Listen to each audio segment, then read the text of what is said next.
Thank you to BQE, the makers of BQE Core, for their support of this episode. BQE Core is the software that makes it easy to manage your projects and people for maximum productivity and ultimate profitability. Learn more at bqe.com.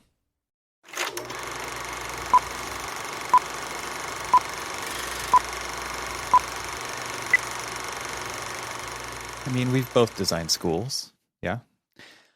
I've definitely been in those meetings, those user group meetings where they bring in a security expert and they start drawing prison lines on the plans because that's what schools need to be in order to keep bad people out.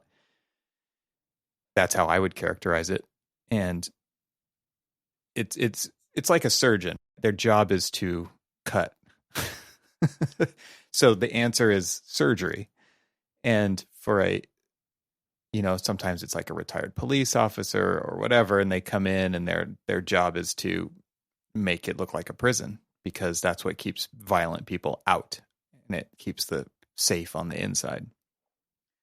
And it's never that easy, right? I mean, and just to think about where I've practiced versus where you've practiced and thinking about the way schools are designed in different climates and areas, and every community has a different set of inputs that are going to help flesh out what that school is going to be like to be in.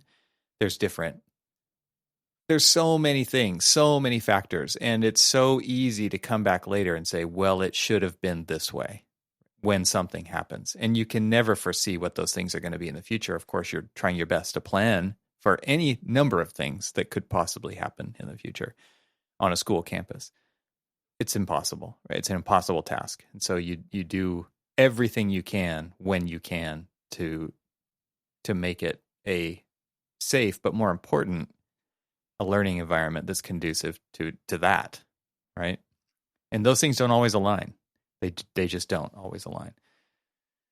So I think about what happened, and I think about how there's a lot of armchair quarterbacking going on, and there's experts being interviewed on, every school should have a armed police walking around. Every school should have a single entry gate, which, all that kind of stuff just screams prison to me. That's what it screams. Oh, yeah. Yeah. Think about the student experience, which is something that we often think about when we are designing schools, is the student experience on a day-to-day basis and how that all psychologically plays into the student experience in the name of safety. I get it, but at the same time, like it is creating potentially oppressive experience, right? And all that stuff does weigh on the psyche of the students who are attending a school. You've been on numerous school board meetings. You've been in, numerous design meetings with school capital construction committees and things like that. You've been on meetings with PTAs. You've been on all of these different meetings who help shape the future of schools. And I know that you have probably dealt with, and if the school of the 21st century, and what does that mean? And yes, part of the conversation when we're talking about the school of the 21st century is the conversation of school safety and how to increase the school safety. But none of them ever really mesh. They never really match.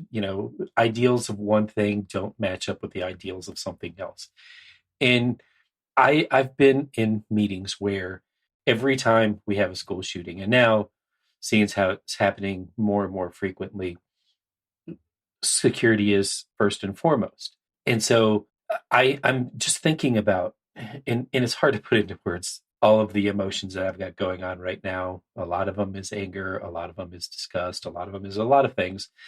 But, if I'm putting it specifically in the context of architecture and just thinking about the evolution of all of these the different policies that shape schools, I've seen where in Florida, when I first started my career, and in Florida, there was the open campus. And, very much where you entered into basically a shotgun building that was connected several different buildings that made up a campus that were connected by breezeways. We call it a So finger plan. We call it don't call it a shotgun building. yeah, Jesus. that's well, I Unfortunate. I mean it's just it's this long singular building. Right. Double loaded corridor right down the middle. Well, so Oh, I know what you're talking about. You're talking about a single row of okay, classrooms with an outdoor exactly, covered walkway yes, that connects them yeah. all together. Right. So This is not very Southern California as well, by the way. and so and if you think about like that, then you think about the evolution of that as we started to take different security and safety measures into mind. And it isn't just necessarily about active shooter. It's talking about predatory actions at school, and there's all these other different concerns that it started to morph. And I don't know if your Southern California footprint of a building changed as much as Florida's did, where it went from something that it was you changed classes outdoors. You left you left out of that room, you went outside, you walked down the corridor to your next classroom, or you walked across campus to another one. They're all indoors. It is a fully connected. Yeah, no, that never happened here, really. Climate won't allow. I should say funding doesn't allow buildings to be fully enclosed here in Southern California because they're not going to pay for it. And I think this is something I definitely want to get to. I don't want to derail you, but I think we should talk about the dollar aspect and what architects are up against when designing schools. Because again, if we kind of go back and look at this from the armchair perspective later on, this is definitely one of those things where it's like, well, yeah, if cost was no object, we would do all these things. So anyway, back to your school design changes over time in Florida. Even those similar issues that you're talking about on climate and everything else. I mean, Central and South Florida certainly deal with very similar issues as that. But so we have even though we have the same similar climate concerns, the security outweighed everything. We saw buildings that were trying to capture a lot of like natural light, where then you changed it where there was a committee that basically said your windows have to be 6 to 8 feet off the ground. Right. Can't see inside in the classroom from the outside. Right. It's distracting to the students on the inside. It's a security reason for the outside. Yeah. Right. Well, it's not even I mean, there's countless studies that show that natural daylighting in classroom actually contributes to the learning environment. We all know this, but when architects speak up and say, hey, these security measures are making this a prison-like atmosphere and stuff like that, there's like the variety of different people come out of the woodworks telling everybody why this is but you can do this and you can do this and you can do this, and it's sort of like telling us how to do our job. There's a lot of fighting. There's a lot of things fighting for they're just trying to be the top topic, and the fact of the matter is none of them can be the top topic when you're doing this. And then something horrific like a mass shooting happens, and there is only one topic, right? And of course, it's after the fact, but that's just it's so difficult to design a school with all of these competing factors. Right, exactly. But then you have situations like this that happen. But then you have all the armchair quarterbacking, like you said, it's just like, you've got to do this and you got to do that. And then they say, well, but what do you think, architect? Tell us how to do this. How do we implement this? How do we design this? How do we do this? And, but they never really listen to some of the implementations that we have when we try to make a hardened, safe, but also aesthetically pleasing, something that, works with the studies of teaching community on what makes a good classroom and all of these other things. And so the AIA came out with their statement of reflection. This is a time of reflection. That's the name of the statement, right? Which, is just a very knee-jerk, we've got to make a statement, and here's our statement. We have to make an empty statement. That's, Oh, yeah. I'm glad you said it, because we I was going to must. say we have to make a statement. It's going to be a empty statement, but just so everybody knows that we're here and we're here to help you, but we're going to make an empty, kind of statement.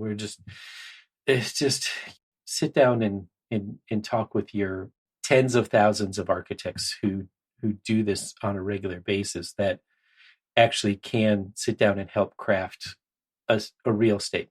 There's so many things wrong with this empty statement. And I will just put a link to it in the show notes for those who haven't seen it, because I'm sure even if you did, it kind of doesn't even matter. Right? It's just one of those statements where it's like, here we are, we're AIAing. And I don't mean that. I guess I mean that how I said it, but it's like there's nothing of substance to it. There's nothing of like it mentions that we are the crafters of the built environment, and that's not a quote. But it's like the built environment matters. Like we need a much stronger stance from a national organization about the built environment and how it's conducive to this or takes all of these other things into consideration. And that this statement is not it. And because really, I think what we find ourselves in the position of being in as architects of schools and modernizations and retrofits and add-ons and all, there's many different ways that architects touch schools. And guess what? Architects have to touch schools because they are, these are public buildings. These are commercial buildings. They have to be done by an architect. And there's so many different things that we have to deal with. And usually they're just in reaction to policy. And that could be good policy and that could be bad policy. And I think what I want to see from the AIA is working at a policy level of, in this case, gun violence, right? There needs, it's not like guns are just one output of what I see personally, and I don't necessarily want to go this direction in the conversation, but we have a society that is obsessed with violence, obsessed. Like seriously, try to watch a PG-13 movie without crazy violence in it, and it practically doesn't exist. And that might even go for PG, and not even to mention video games and the total obsession with violence that this country has. And we wonder why things like this happen. It's pretty obvious to me. And I say gun violence because this is the thing in the headline right now that became the output of this tragedy. It became the tool of output for this tragedy because of gun policy in this country. And so then architects are left to pick up the pieces of reacting to bad policy to design environments that then need to deal with acting with bad policy. And to me, this is where the AIA needs to have a very strong opinion and position on how to deal with these things so that the people who do design the built environment don't have to deal with this crap. And therefore, everybody after the fact, armchair quarterbacking this, pointing the fingers at the designers of the place who, like, I guess this is where we start to get into funding. You're talking about some good points here, and I just want to comment on a couple of just these like knee-jerk reactions that you're talking about when you see these comments in from like everybody. It's just like, okay, let's take this specific one, and obviously there's a variety of different ones, but this specific one where they they're just like, well, the shooter entered through an unsecured door. I keep seeing this crap about the door. This is not about doors. Exactly, and that's the thing is just like, but the reactions are these knee-jerk reactions are oh, well, what is the door even doing there? Why would you have a door there when you just have this one door? Why not just that one front door? And you're just like, this is where architects have failed. The AIA has failed in substantiating the value of what we do, and I don't mean it that way from like a marketing speak, but I mean from like a life safety point of view. Exactly. And so the conversation really is like, hey, it is so complicated. It's so hard. Well, it's complicated, but I've gotten so frustrated because there's so many different of these, knee-jerk reactions to it's not the gun, it's the person, it's not the person, it's the building, it's not the this, it's the that. And I'm just like, oh It's my the door. Lord, you know, It's the and it's door. the It's the door, door that was you know, propped open. That and shouldn't it's have just been. like, well, you know, when they were coming back in, you know, the door didn't lock. We're going to investigate, you know, why it didn't lock. And it's just like we're losing focus on so many different things. But where specifically architects and the AIA could focus in on is talking about all of the proactive measures that we as an organization have taken throughout all of these conversations about how we can be a part of the conversation when we're talking about school safety, because that's what we do. There's been so many times where I'm sure you have, and I know I have, sat through so many different seminars of security experts and things like that. I'm doing it on my current project right now. We're talking about, you know, they've got security guidelines for the overall development and also the campus that we're working on and how those, you know, interact together. And then because it's a campus and there's 8 buildings, you know, how is that security implemented within each of these buildings? Because you aren't going to have just one front door for a campus. So how do you, you know, control security throughout all of that? And so there's all of these different conversations that we as architects are a part of, that have as much expertise in being able to design and develop we can call it a hardened building, we can call it a secure building, we can call it whatever we want to call it. But we've got so much expertise or understanding of how to be able to take and implement a lot of these security ideas, or at least be a part of the conversation of the security ideas. Because I know that me personally, I come into this thought of security and safety, especially dealing with gun violence, from almost a military aspect. And it's just, and I think about like, okay, in all of my training as a soldier and now as an architect, how would I prevent somebody who was trained like me, or at least are thinking about, you know, doing harm to someone? How do I prevent them from doing it through design? Just this level of frustration that I have, because when I read the hollow statement from the AIA, I just, like, you know, who are they talking to before they make these statements? Who are they, you know, are they talking to the architect community at large? Are they talking to architects who have security backgrounds? You know, I'm sure that there are plenty of people out there that are security experts as architects who are part of this conversation. And are they talking to them? Because if we're just being another knee-jerk reaction to this overall, you know, problem, then we're not really solving anything. Absolutely. Absolutely. And I think even just opening up the conversation instead of saying, here are the answers. And I'm not saying in any way, shape, or form that there were any answers in that hollow statement. This is what we need to be having conversations about as a profession. And those experts can then opt into that conversation and be a huge part of it and add value to that conversation. And instead, it's like, as you may know, I think the very last thing is like, as you may know, I'm looking for it right here. As you may know, AIA was integral to the enactment of a law that created the School Safety Clearinghouse, a multi-federal agency of effort to address school safety through a variety of efforts: architectural, mental health professionals, law enforcement, resources, etc., including design. And so basically this whole thing, its call to action at the end is, go read this website. And it's like, to me, it's not, the answer is not, well, we've already created this resource that is probably on many levels a dead document. I don't know how often it gets updated.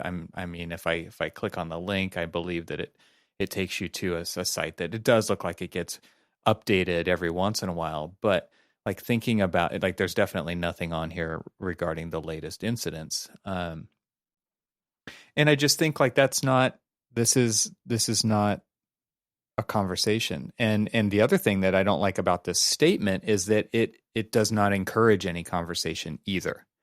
And even the Twitter, if you look at the Twitter post for this, and I get it, it's hard to run an organization. It's hard to have like a really it's not, I don't know if it's hard, but they don't have a very strong position on this because it's not like this hasn't happened before. So I'm not quite sure why, but it doesn't, like, here's our statement, and it's a time to reflect over this. And it's like, let's take a few minutes. It's like, oh, this is just news that this news cycle is going to go away. There's going to be another tragedy soon that will take our attention off of this.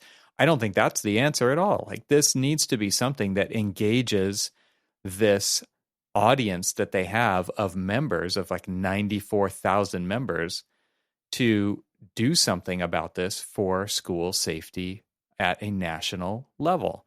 And there are going to be a lot of insights gleaned from that for schools that already exist to be able to implement, coming from architects who are members of the AIA, coming together to help solve this problem. Obviously, we're a piece of that puzzle. We are not the solution to this problem. But it needs to be, the call to action is not go read this one website. That, like, it needs to be active conversations. It needs to be something that engages people where they are right now, today, 2022, June, not this other stuff. Let's take a quick break to share more about our sponsors.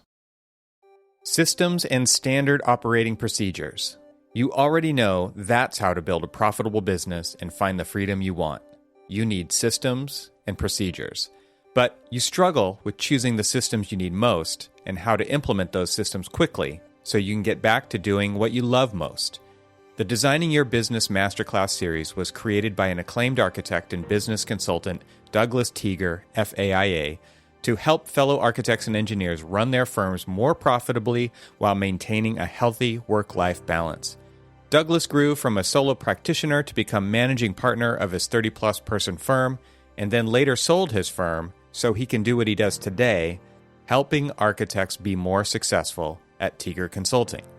On the third Wednesday of every month, Douglas dives deep into an essential topic that will strengthen the profitability of your firm and make it sustainable for growth in the years to come.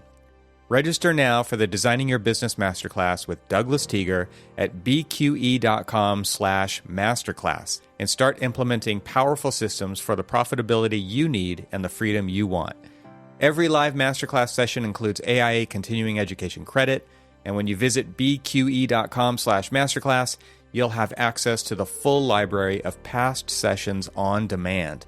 The Designing Your Business Masterclass is free, and it's brought to you by our friends at BQE, the makers of BQE Core, the software that makes it easy to manage your projects and people for maximum productivity and ultimate profitability.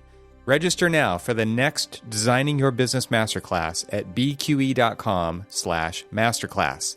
That's bqe.com/masterclass.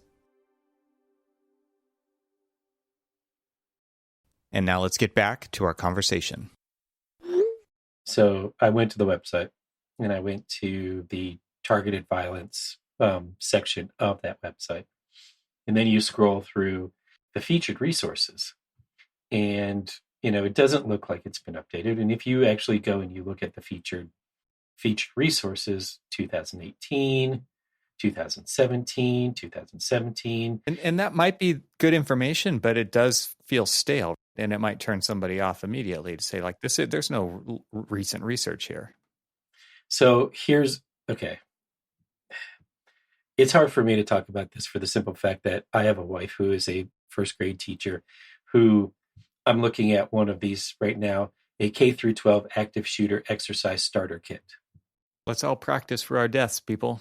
And I think about, in anger and frustration, the fact that my first grade teacher, who not only has all of the challenges of underfunded, overcrowded schools and things like that, and everything else, that amongst all of that, she has to sit down with 6-year-olds and talk about active shooters and what those drills are. And what was amazing about some of the stories that I heard coming out of this tragedy was the fact that there were little kids who had their cell phones and who were calling 911 because now, yes, they were calling them because they went through all of these active shooter drills and things like that.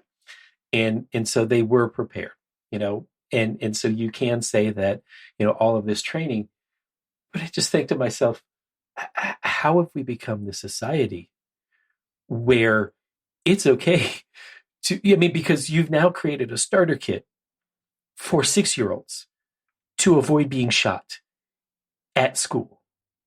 What the hell? This is why I started the conversation off with us being addicted to violence. And it's not like we're addicted to violence so that this kind of thing can happen, right? But it's this kind of boiling of the frog over decades of things getting more and more finely tuned to basically enable teenage boys' dopamine levels to be constantly firing. And it's like, this is just now the way that it is. And parents who are slightly disconnected, I'm sure it's even parents who are not disconnected at all, just there's like this kind of thing is going on everywhere on all kinds of levels, and it's quote unquote normalized. And therefore, all of our facilities that are for the public, like these, now have to react to that. That's the world that we live in, and therefore this is how we have to design them, and it's not treating the cause, it's treating the symptoms. And I can't even imagine what your wife has to go through to do that. And then imagine it actually happens, and like these kids have been practicing for it. And that's the society that we live in. Well, so not only does she have to spend, time during the summer preparing curriculum for the upcoming year and things like that, but many times she is going in and spending a 2-week training period on self-defense, on how to disarm an active shooter. It's just crazy making. It's crazy making. I want to get back to this funding idea just because I want to tease it out a little bit. I don't practice residential architecture. I don't know what the current kind of cost per square foot, just to give us kind of a data point on this I have a sense that custom single family homes are somewhere in the $700 to $1,200 per square foot range. I could be off, but do you have any sense of where that is? I think you're off on the way high side. But are the fancy houses. Those are the fancy houses. Those are the really, really fancy houses. So what if some people who are just building a nice but not spec house? Let's just say a better than normal builder home is probably in many of our residential friends will probably they'll send completely. Us the email. Yeah, they will send us the email. We didn't ask this question ahead of time. No, is probably like in the 250 range, and could be, and then as you're starting to get into more custom homes and things like that, I would say that when I was practicing and doing residential, and this is now close to 15 years. This information doesn't matter anymore, is what I'm hearing. Yeah. Well, probably. Well, I mean, I was doing like high-end residential 15 years ago, and it was $500 a square foot. Yeah, so that is way higher now. That's the numbers I was quoting. So, yeah. Anyway, the only reason I bring that up as a data point is because like houses, small houses are expensive to build. Schools are also expensive to build, but what is the dollar per square foot, if you had to pick a number, average that is allocated for a school building? Well, I know that a lot of times it starts with a 1. Yeah, right. It's probably, and I don't know current numbers. I would imagine those have also gone up because of the industry right now with supply chain. And I know wood especially is ridiculous. It went from like $100 a board foot to $1,200 a board foot. So it's something insane right now. And in California, we build a lot of schools out of wood. So, I would also just echo your, 185 to 250 was kind of a normal elementary school price range. And so, the only reason I bring this up is because, like, why aren't there 2 doors in every classroom? That's why. Like, there are decisions that have to be made. I mean, there's also other things like building code. There's also other things like security, putting a lock on every door that's facing the outside. There's also other things like, well, I'm trying to think of what all the different things could be, but teachers having, a perspective on the classroom, being able to control access. You introduce another access point, and that just creates havoc in a lot of ways. And you multiply that times however many classrooms there are, and it gets crazy fast. So you think about all that kind of stuff, and it's like there's always the question, since this is about doors, right? Why aren't there more than one per classroom? And it's like, well, there's actually a lot of reasons why there, and usually it comes down to money. And it's funny that you say that, because there's been many a times where I'll start a project off, and especially back when I was doing, like K through 12 all the time, and, many projects per year, that, I would start the project off, obviously sitting down with the teachers, first going through the ed spec, the educational specification of that particular jurisdiction, about what they want, what they require for theirs. Go through all of the, which is often dictated by other schools that already exist in the district, right? And not about the school of the future.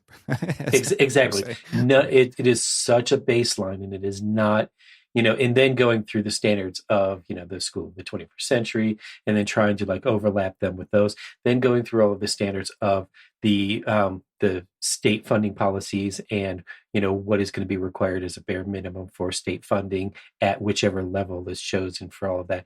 And so you go through all of that, and all of that doesn't even remotely take into account the actual, like, sitting down with the teachers and really going through and talking about, like, the conversation of, like, how you teach, and what make, like, okay, you're working in a building that is designed to, it was probably that value engineered building that, they took all of the extra doors out because, money in windows and things like that, and all of that other stuff. And then you're like, well, what would improve this? And then you start to implement all of those things. But then, exactly as you said, you start to chip away at all of those things as you start getting closer and closer to that dollar figure. He's like, oh, you designed it to the high end. Well, we need to start getting it to that low end. Right. Yep.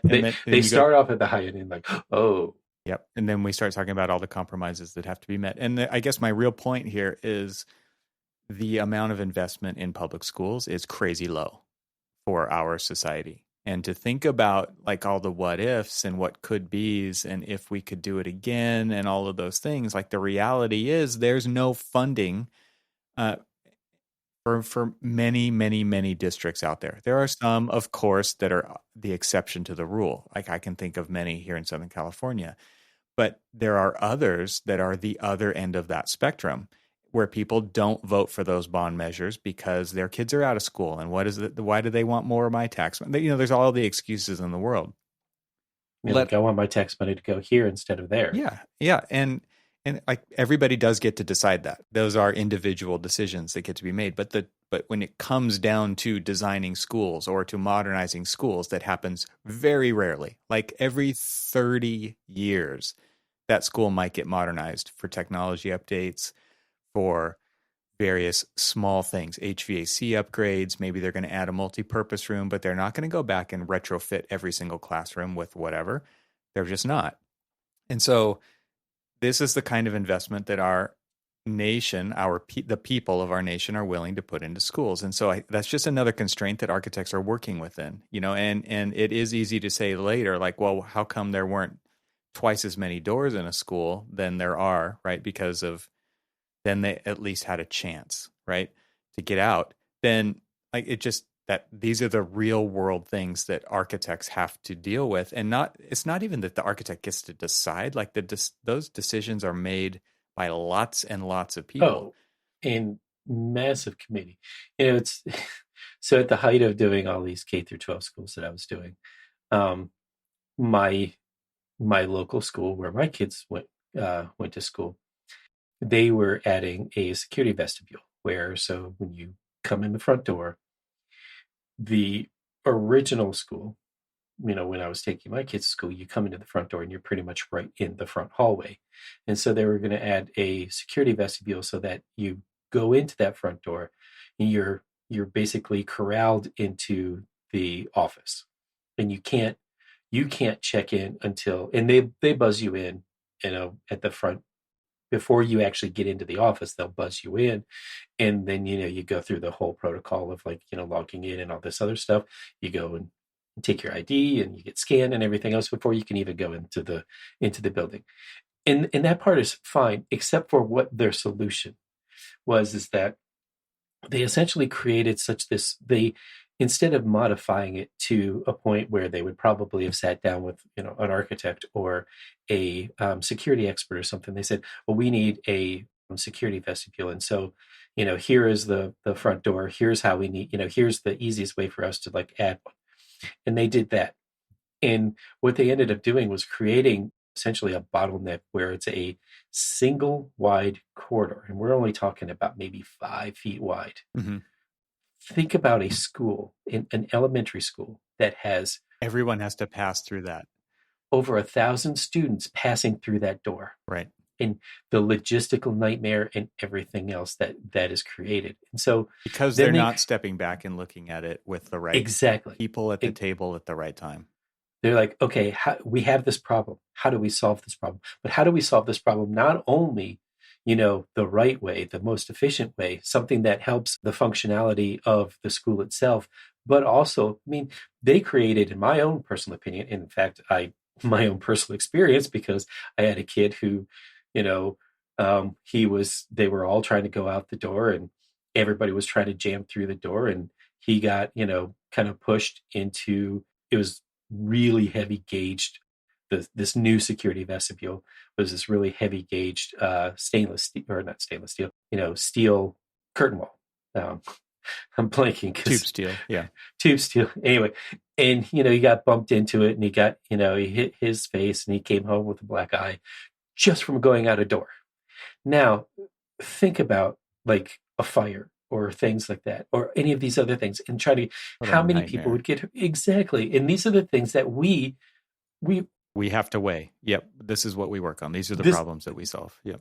We talk about, I'm going to just say it. There's really honestly no other way to say it. We have to think about things like these oblique corners, and it was dubbed in one school district as the rape corners. Yeah. Yep. And I've heard that too.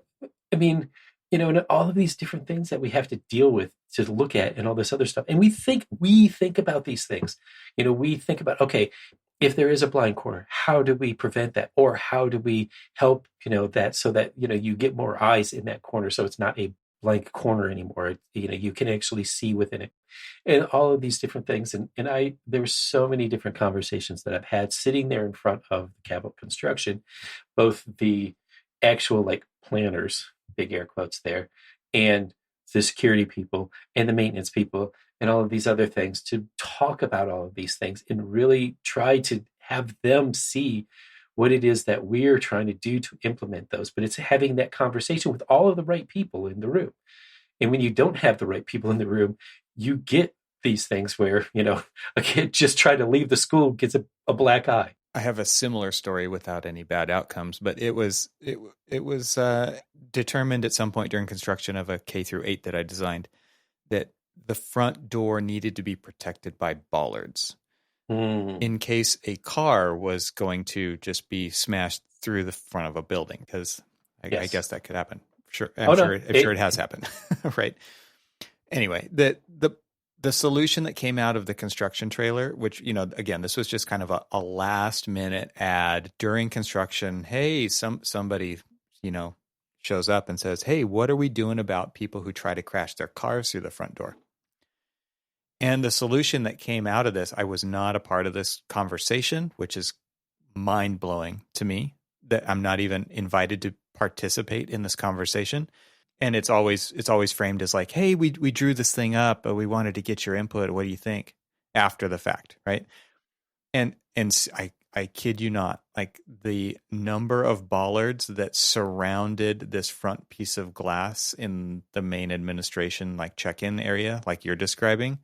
Yep. It was like a jail of bollards. Okay. Like, and so again, like, there are many pieces of a school that are prison-like. Doesn't mean they have to look or feel prison-like at all. because that's what we design around. We design around the constraints, the necessary constraints of security, safety, all of these things. But it doesn't mean it has to look and feel like that, because again, that does have a psychological impact on every single person that passes through those front doors. And over time, that does not set up people to be great contributors to society, great civilians, right? It's like everybody's living in fear at this school. And part of that is because it looks like a prison.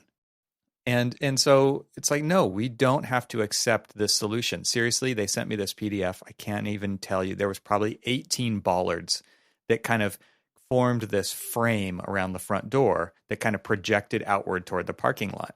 And it's like, if you're telling somebody something, I mean, that's to me what it said was like, hey, like we're proactively responding to you trying to drive your car through the front of this. It's not going to happen because look, we just put 18 bollards here. And instead, it's like, no, we're not doing that, right? We're not going to make a prison of bollards in front of the school. And so it was not, it seriously took like 20 minutes. No, I'm just going to design these different radius concrete pedestals and kind of randomly place them so that the distance between them never exceeds X footage, right? So that somebody can drive through it, but it gives the place a feel that is not a prison. It gives kids something to sit on. It makes it more playful because it's a school, and it's not going to give anybody the psychological impact of the prison vertical bollard look. And it was like when I sent that back, I'm like, no, we're going to do this. And it's like, whoa. And in that moment right there, it was such a great example of why architects need to be at the table when these decisions are being made. I went through this exercise on one of the last project.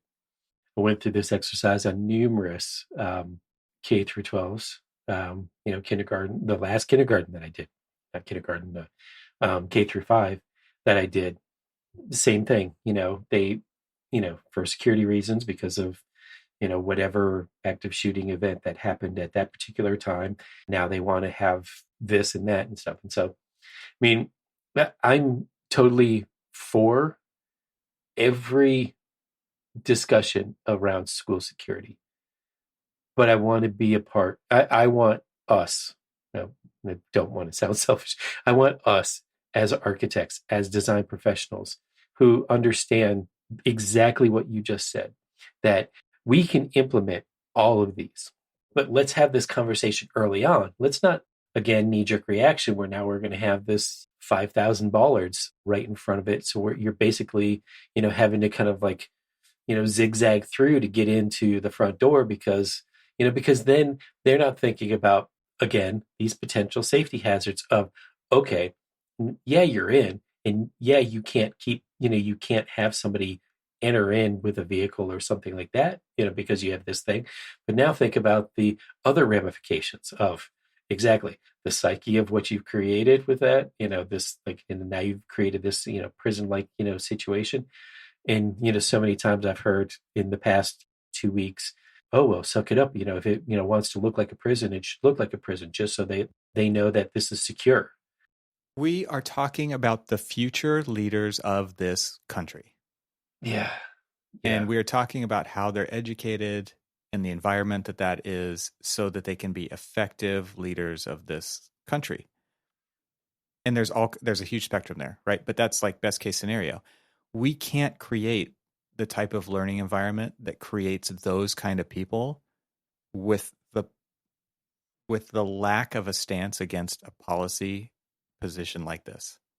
We can't. As an industry, as a profession, if we can't stand up and say the source of this problem needs to change, then we don't deserve to do this job. We don't. Like, we can't just stand around entitled and saying, well, we've got to do schools, like, because we're the ones who have to stamp the drawings and we're the ones who do our like we don't just get to do it by default if we can't stand up and say we have to go after the source of the problems, not the symptoms of the problems. Just it's not going to work. And to me, kind of gets back to an earlier episode about the SCI-Arc stuff, right? And the lack of response from our community that, as far as I can tell, nobody wrote in to tell me where I could go look, and I've looked. Like, there's very little conversation going on about the toxic breeding grounds of this profession. And this is a very similar subject to me, where if we can't be bold and say, here's why this matters and here's what needs to happen to solve it. We have a very large lobbying agency working on our behalf. But if we're quiet, then they're going to make hollow statements. And that, to me, is just completely unacceptable. And we don't deserve to exist as a profession. And so they will find ways around us, they being the people who want to build these things. Like, there's no question in the future. They will find, if we're not adding value, if we're not actually helping solve these problems, then we're not necessary, right? And right now we're just necessary because somebody wrote it into a law. But guess what? Those things change. They will go find somebody else to take care of it. And then you'll get prison bollards in front of your school, right? Because they'll just ask the contractor to draft it up in Adobe Acrobat real quick so that they can throw those things in during construction. And that's what you get. And that, to me, is kind of crazy making. I just hope that having this conversation out loud right here and putting it out there for people to engage with is helpful and useful, and that it goes a little more in depth than, this is merely a time to reflect. Because just a few minutes to reflect isn't going to change anything. Thank you to BQE, the makers of BQE Core, for their support of this podcast episode. Visit bqe.com/masterclass to register for the next Designing Your Business Masterclass. Thanks for listening. This show is part of the Gable Media Podcast Network. See all the shows at gablemedia.com. That's GABLMEDIA.com. You can help support what we're doing here by leaving a 5-star review on Apple Podcasts to help get the word out, and don't forget to share it with your friends. We'd love to hear from you, so leave a comment on the website at archispeakpodcast.com, where you can find our entire catalog of shows. Talk to you soon.